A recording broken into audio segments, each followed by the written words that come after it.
Okay, I think it's better for all students to join early in the class, because otherwise you'll be, okay, I think many cases where you cannot join. All right, before I proceed with the lecture, any questions? Okay, just a quick note on the, okay, now is basically the second part of the semester. So you should start with your second assignment, right? And I think in terms of submission, okay, please observe, okay, the deadlines. And I think you know pretty much the formats, what is expected, except that this time the topics are directly related to accounting techniques applicable to public sector organizations. Okay, if any issue, just can consult. I think from the previous weeks, okay, consultations, you know, there are groups who make a special meeting with me, or some group also when wait after the class, they can consult after the class. Okay, various forms through WhatsApp as well as through confirmation, okay, of what you're doing to make sure that it's in line what is expected. Is also possible. Okay, so 47, I would expect should be 15. Anyway, I take the attendance.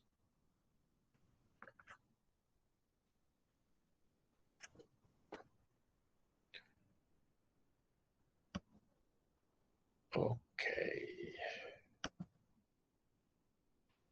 Okay, procurements on public-private partnership. It's the second part of the lecture. Okay. Okay, public-private partnership as a way of procurements. So even if you look at this, it's an example.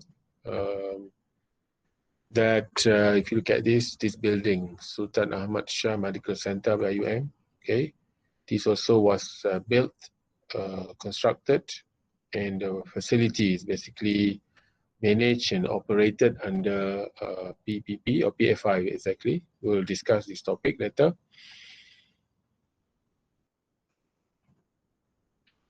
Okay, the lecture will cover on principle of PPP, then comparison between conventional procurements, PPP, and privatization. And yes. You're not presenting the screen. Oh, I haven't. Oh. Yeah.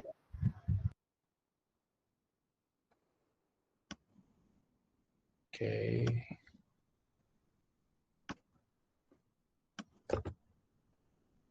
Yes, can you see now? Yes. Okay, yeah. All right. But anyway, you have the copy, yeah? You can download it from your GC. Okay.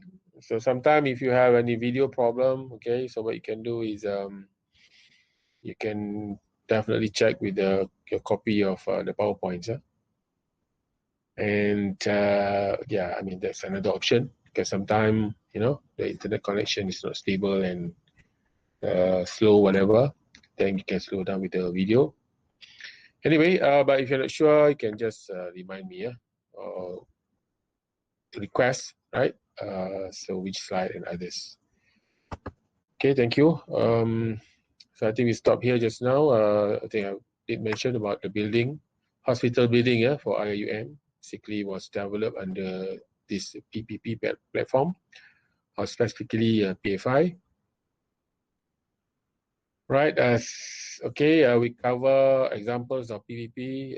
I mean, has been in place for quite some time. You know, you can see the advantage. But recently, there's a new form of PPP which under the platform of PFI, Private Finance Initiative. Okay, PFI in Malaysia and issues of PPP for accountants. Right, principles of adopting PPP for socio-economic impacts. Okay, in a way that through this partnership, okay, government services can get benefit directly from the private sector the quality of services provided by the private sectors, and also in a way that to speed up the process of providing the public services.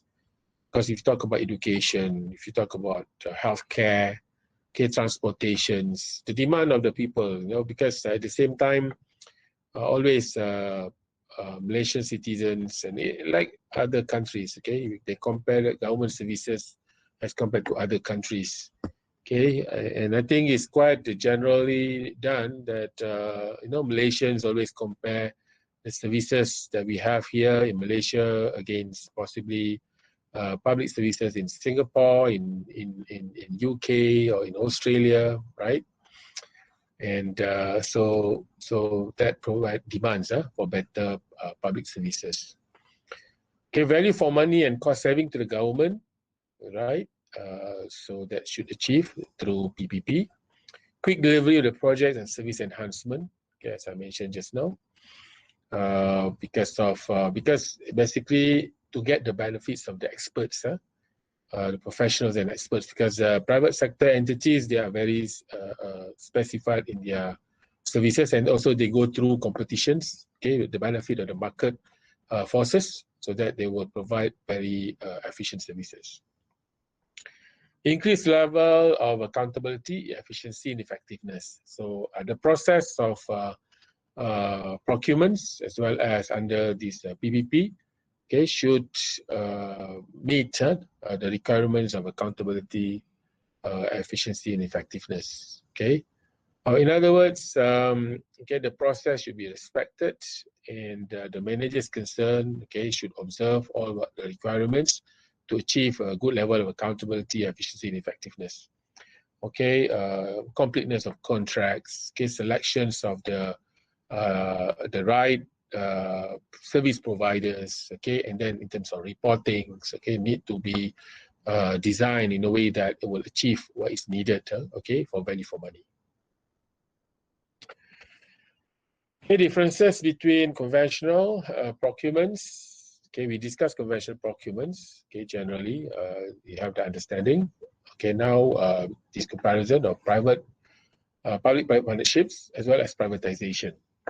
Why we compare this, at least between conventional and PPP, then you will see what's happening and why certain services still in the government, they go through the platform of PPP.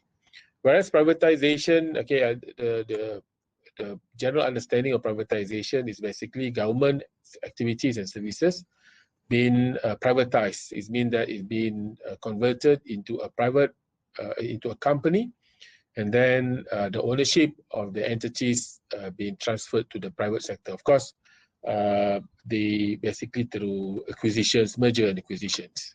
So that is a full swing of privatizations. But in the case of Malaysian government, I think mostly they change the companies, the entities to the companies, and then but generally they are wholly owned by the government. That's why the results of you have so many GLCs, government-linked companies, basically controlled by the government. So that's why I think one of the issue that raised by the international community as well as the opposition, right, because of the heavy involvement of government in the business sectors. But it happened for certain reasons, and because of the fabrics, the local issues that is need to be addressed. I think that's why it's this thing happening. Anyway, but that's the rationale behind. But in terms of the structure, how the operations of the entities, this is what we are looking at. Conventional procurements are funded directly via public budget. So I think we discussed about government budget, right? So generally, procurements, conventional procurements is under a development budget. Generally, of course, operating they have that as well, but directly paid from the government coffer. Basically, the treasury will pay on behalf of the government. Under PPP, funding via private financial resources without public sector's explicit guarantee. So the funding is from the private sector. It's totally different than the conventional procurements. right? By right without public sector explicit guarantee. So in other words, okay, the projects or the services being provided with no direct government financial implication. Okay, guarantee here means if government provide guarantee. If anything, because a private services, when they provide the service, of course they need funding. Okay, if there's not enough funding, they need, okay, in two ways, I think the guarantee. One is the services, and then the other is the revenue, and also the operation.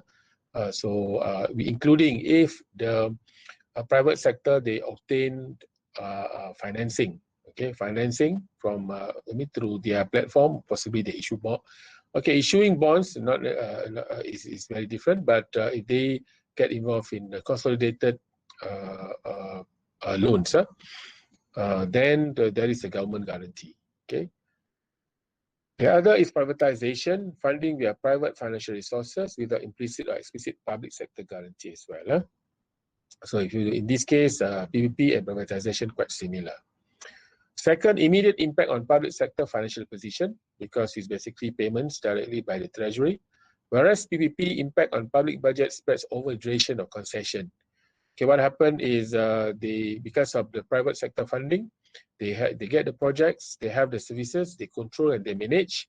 Of course, because the cost of construction, the cost of operation is funded by them, they need to generate enough revenue for their return on investment. Okay, so that's why the concession is provided. Okay, the concession period, basically concession contracts, maybe over the period of 20 years or 30 years. Okay. To justify their involvement in the projects or in the services. Whereas privatization, no impact on the level of public sector expenditures. Okay, third, risks are entirely borne by the public sector. Okay, they have to provide the services. Okay, in PPP, risks are allocated to parties which can manage them most efficiently. Okay, so most likely is private sector. Okay, in privatization, risks are entirely borne by the private sector. Okay, in the complete form, in the full form of privatization. Okay. Fourth, extensive public sector involvement at all stages of project life. Okay, from design, okay, from awarding the projects, from selecting the service providers, okay, the operation, okay, and possibly in between there's capital expenditures, maintenance, okay, at the end of the services. Whereas in PPP, public sector's involvement is through enforcement of pre-agreed KPIs. Okay, so basically the private sector provide the services, so the public sector basically monitoring, okay, as an enforcement agencies to make sure that the service delivery by the private sector is up to the standard of performance what is expected. Okay, so contract definitely, service contract, concession contracts are basically key in the discussion, in the monitoring as well as the enforcement.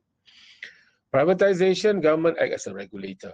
Okay, so like companies, okay, government basically regulator, either through SC, okay, through SSM, through respective ministries, okay, as regulator.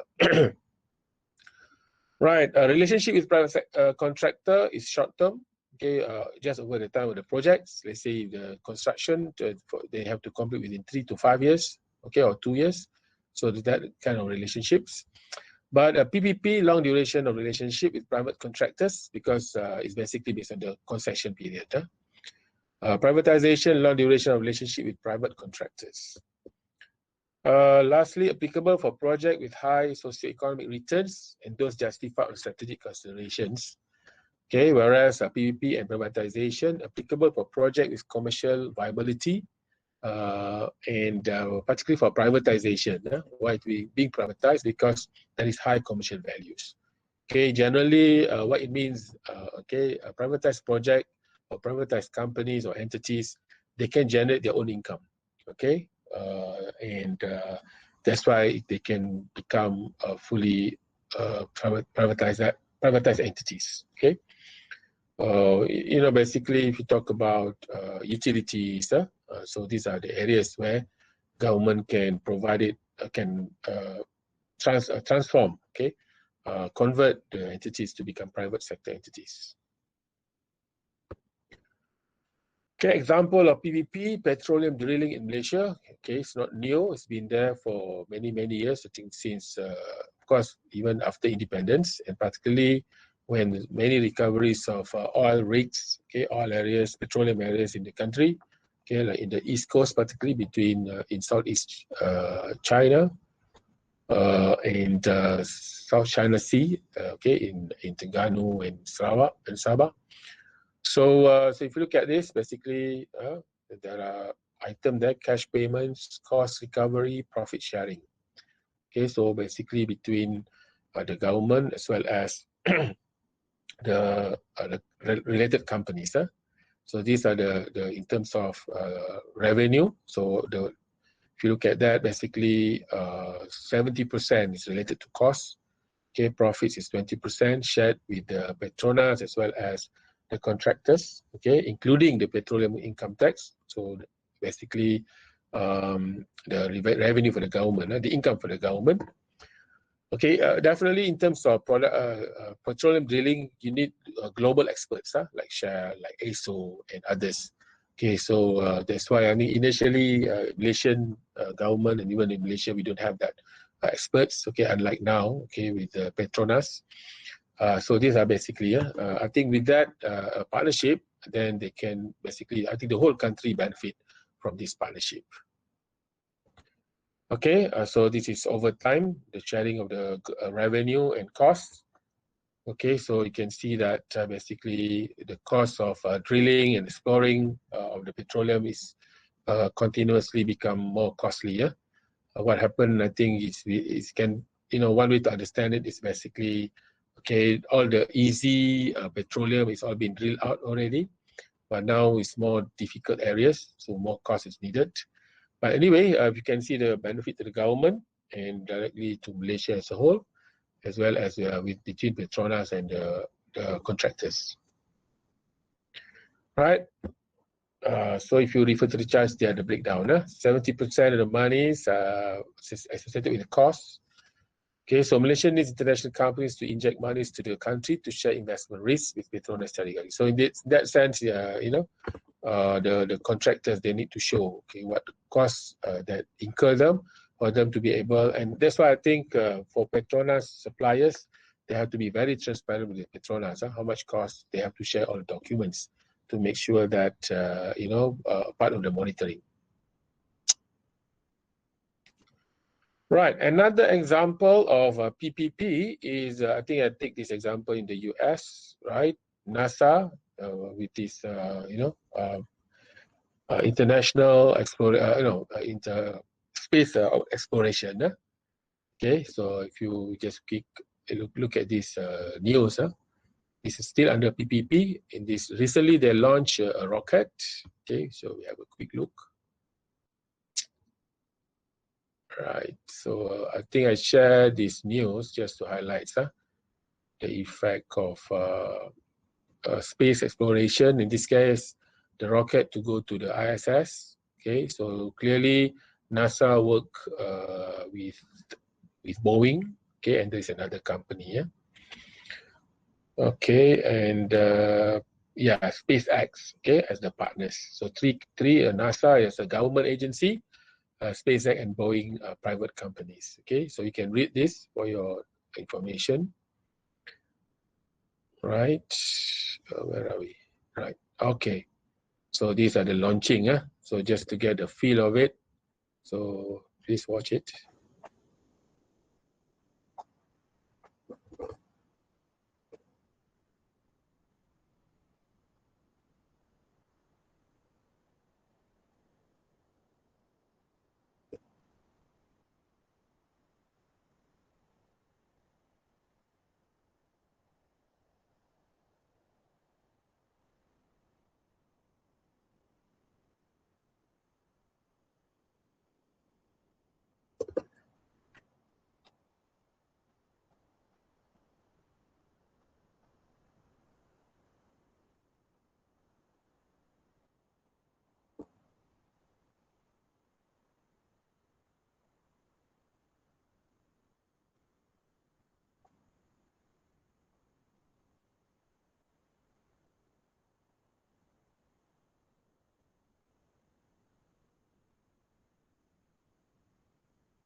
Okay, just so this launching, and then that basically this the shuttle is going, or the rocket is going to engage in the ISS, okay, sending all the astronauts.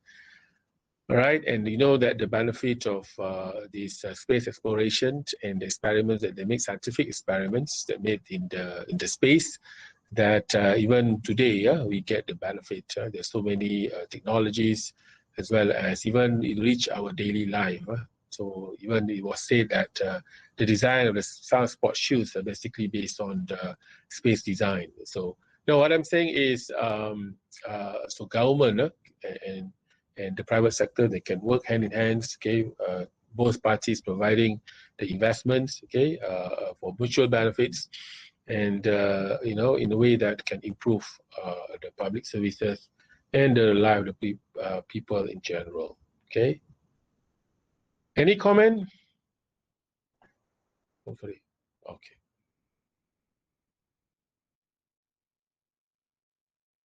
Okay. No questions. Is there any question?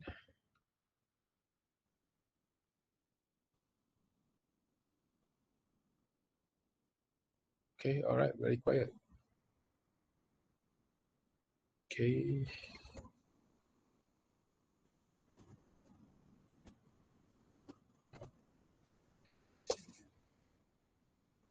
Right. Now we move on to PFI. Right. Private Finance Initiative. Okay. Is so if you look at this carefully, yeah. So what is PFI? So the private sector design, builds, finance, and operate the facilities. Okay, DBFO. Okay, so how that different than the conventional procurements? Okay, before the design, finance, and operate is under the government. Okay, so the private sector only build the construction, and but the rest are basically in the government. Okay, in terms of maintenance, they will provide, of course, if maybe after the construction 1 or 2 years, still within the same contractors, but then it will be sourced out to other service provider. But in this case, okay, not only they involved in the construction, they also involved in the design, in the finance, okay, and operation of the facilities. Okay, let's say you talk about, I think a lot of PFI was, okay, at least two sectors in the government. One is healthcare, the other is universities, okay, so under PFI. And so you can see that the private sector, not only they operate and they build, they also involve in the design, the finance, and operation. Okay, so with the operation, then they basically operate the entire facilities. Let's say hospital, the entire hospital they operate okay, under their management over the concession period. Okay, 20-30 years. So you look at the second point there, long-term contract of normally 25 to 30 years. Okay, that is basically to justify their investment, because they have to generate enough revenue to achieve their ROI, so return on investment. So I think that's quite expected. And what happened? Public sector or the government entities make regular payment known as unitary charge. Okay, so because of the private sector, they provide services to the government, so government have to pay. Yeah. So instead of have to pay lump sum right from the beginning, so they will pay over the period, okay, depending on their agreement. Okay, is it monthly or is it annually, whatever, and then over the concession period. And of course, this is definitely is a performance based. So they have to meet the standards, what it should be, okay, as prescribed in the KPIs and the contracts. So that it becomes the basis for government to pay them. Okay.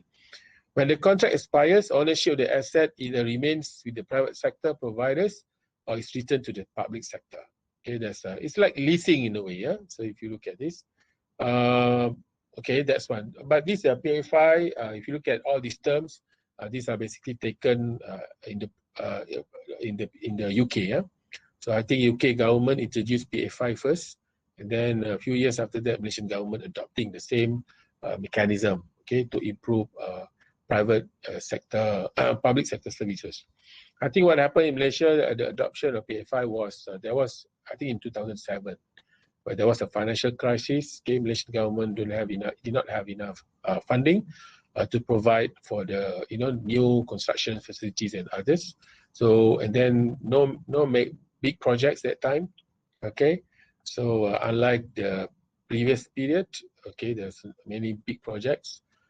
So PFI was adopted as a mechanism in a way to help construction industry, and at the same time to increase the public services investment. Okay, types of PFI, service sold to the public sector, okay, like hospitals and schools, referred to DBA4. There are also projects, financially freestanding projects, okay, entirely financed and managed by the private sector. Right? But in this case, revenue are charged to the users. Okay, I think the example here, Second 7 bridge. Okay, it is the bridge.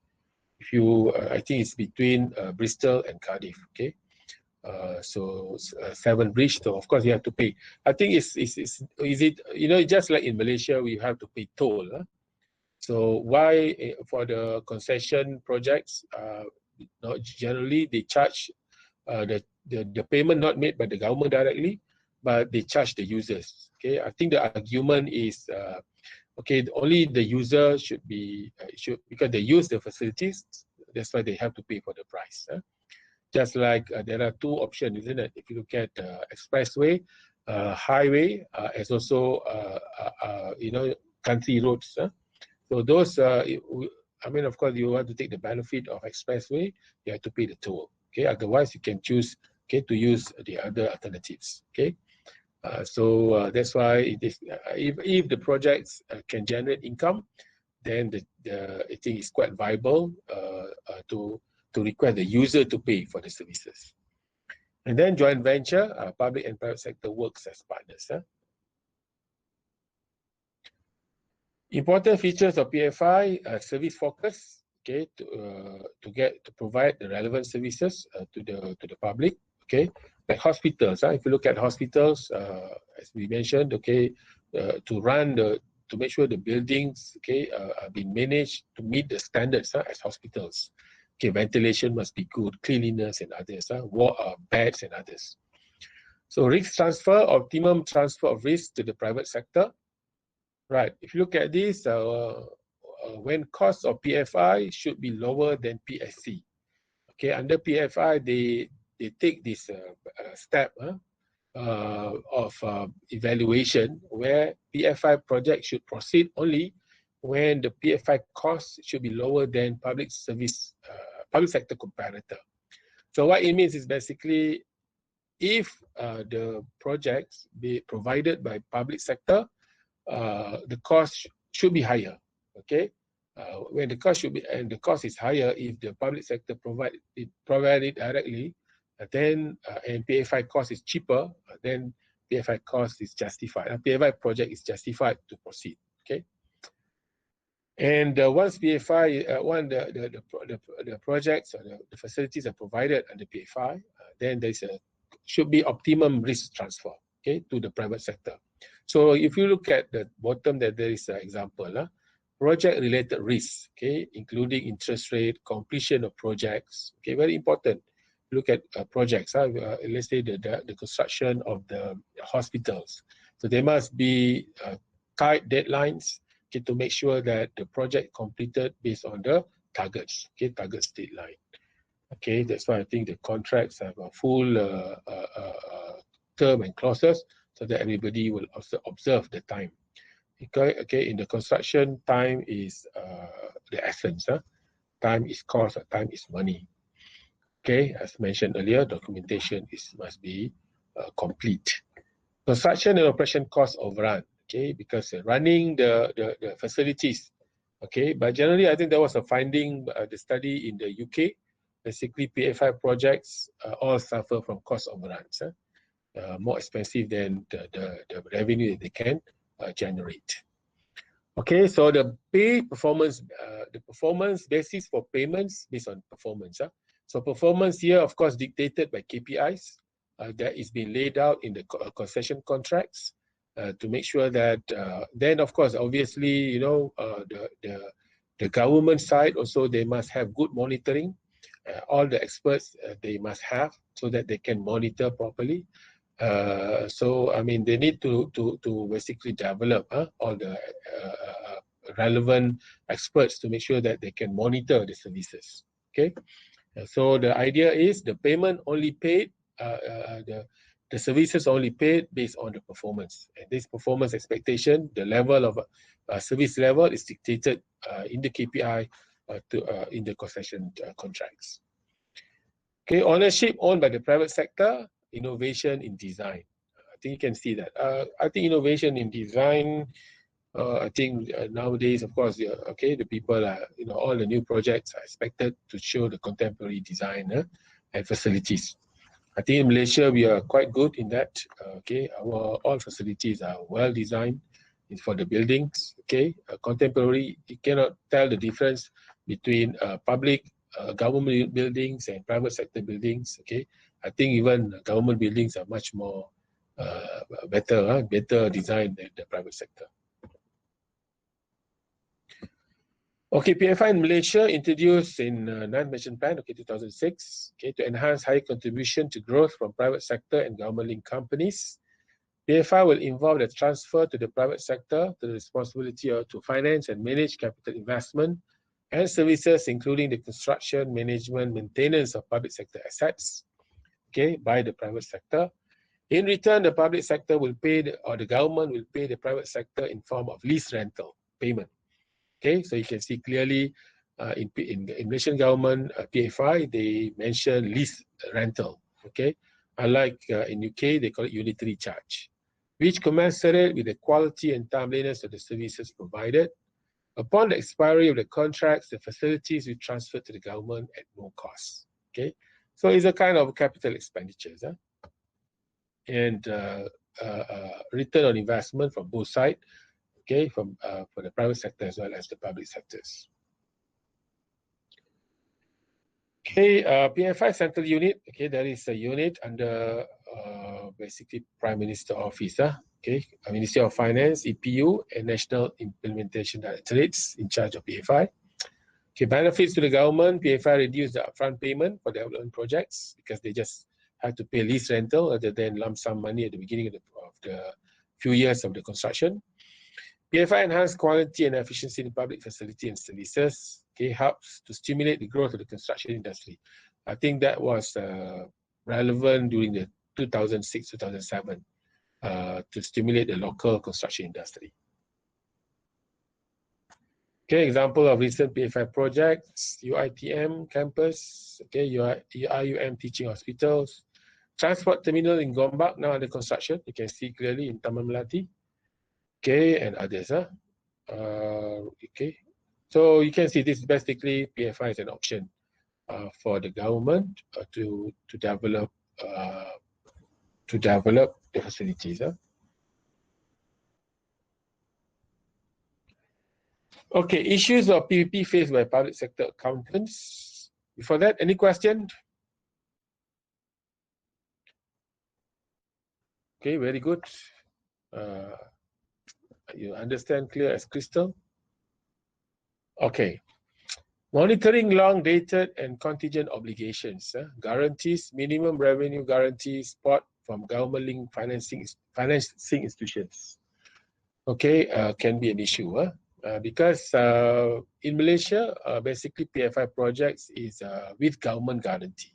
Okay, with government guarantee. That's one. The other, of course, to get the support from the financial institutions. So without the financial guarantee by the government is quite challenging.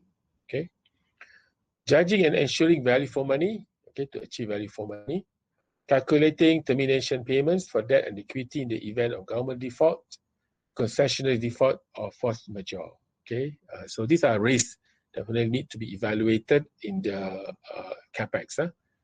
Okay, apparently when they evaluate these these PFI projects, so they undergo this capex evaluation. Setting a reserve price for privatizations, valuing real estates and external costs, okay, purchasing and clearing the lands, and for infrastructure asset as well. How to handle unsolicited bids and negotiated contracts. Yeah, I think that's quite common, isn't it? For I think the private sector contractors, they are lobbying for projects and others. Okay, so how government entities, agencies have to approach so that they can comply with all the procurement process. Okay, this basically, I think all these points were taken from, there was a conference, okay, Financial Reform for Economic Development in Asia, I think was held by the World Bank, organized by the World Bank.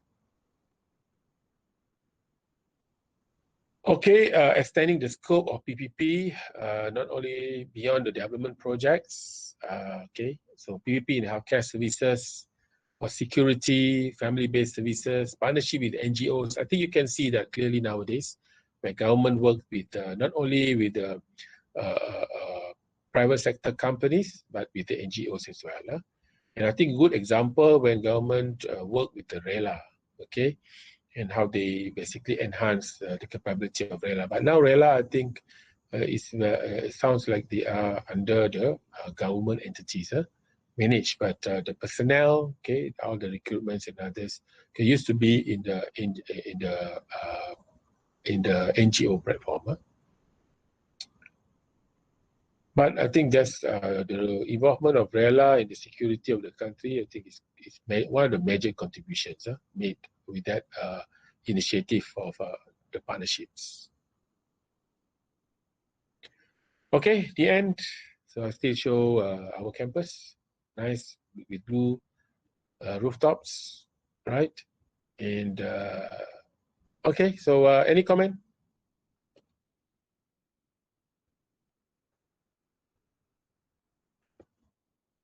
Question? No question. Are you with me, Clark? Yes. So, Yes. Okay. I think I'm a bit lost about the PFI. Okay. PFI it's like an initiative intended for the private sector, right? Okay. But from the slides, I see that it's mostly used by government.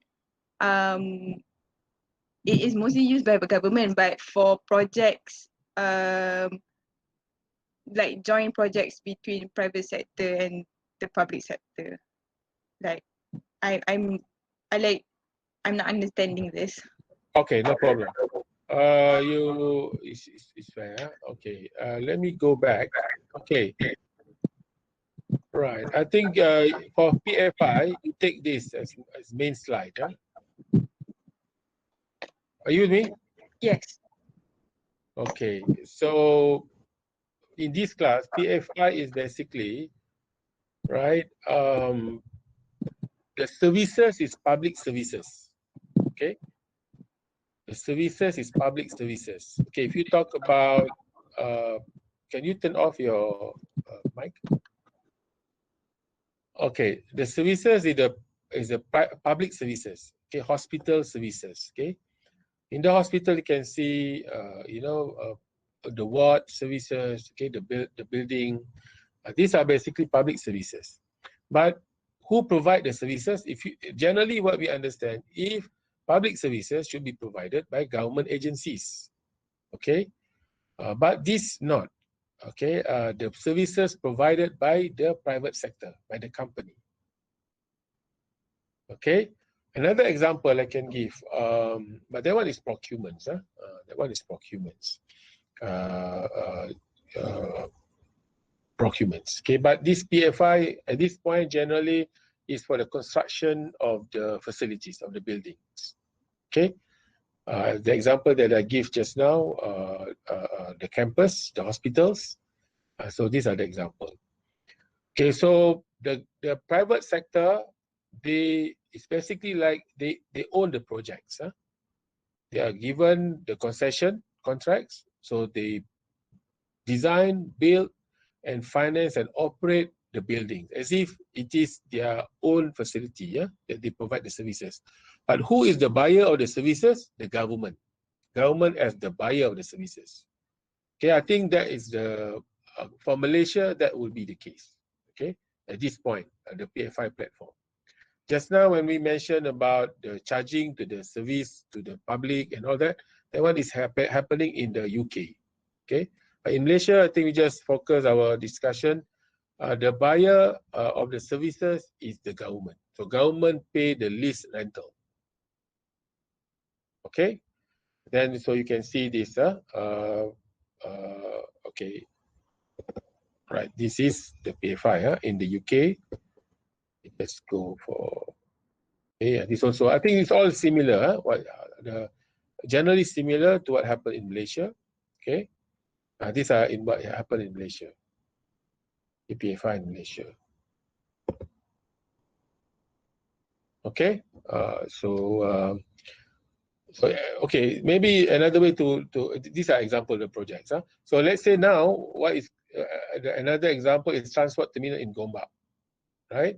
So that is based on this source is basically, if it is a PFI project, so that project is basically designed by the private sector, okay, constructed by the private sector. So, but construction is, we understood, even the traditional procurement is basically by the private sector.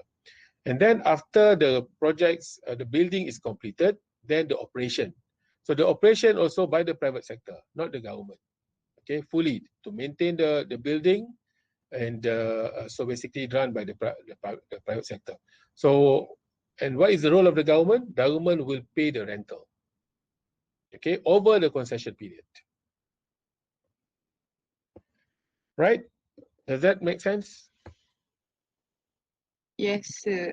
Meaning they're more to like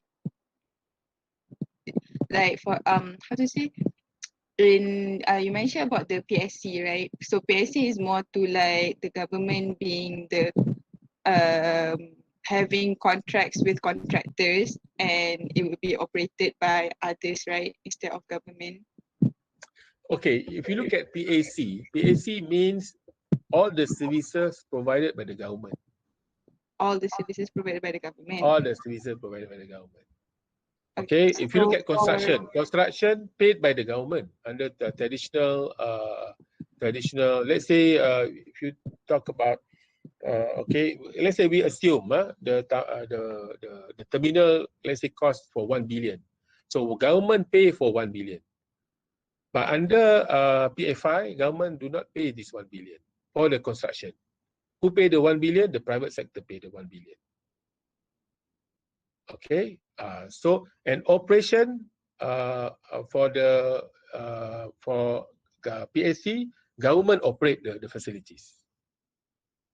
Okay, but in the case of PFI, the private sector operate the facilities. Operate here means to run the facilities.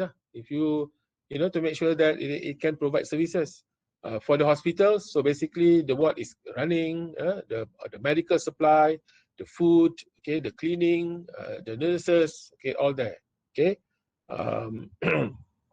of course, I mean, this is a variation of agreement we have to see, because the operation is basically the operation of the building, okay, the running of the building. Right, so the PAC, and definitely if you use a capital expenditure valuation, you can do that. So through discounted cash flow methods, okay.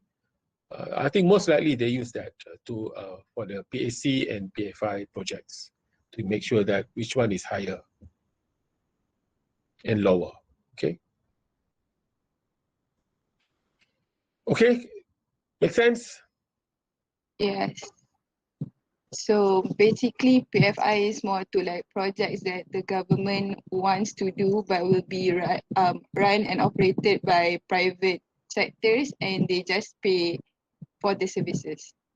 Exactly, exactly. That's why it is. That's why it is. Just like yourself. Is there anything that you just benefit from the services, but you just pay, but everything provided for you? It's like what, Oh, nowadays, you know, people use, you know, buying food, isn't it? Usually you have to cook the food. And now you just order and people send. You pay for the price. I think, yeah, as similar as that. Okay. Okay, Sister Nabila. Yes, sir. Clear. Thank you. Okay, any other question?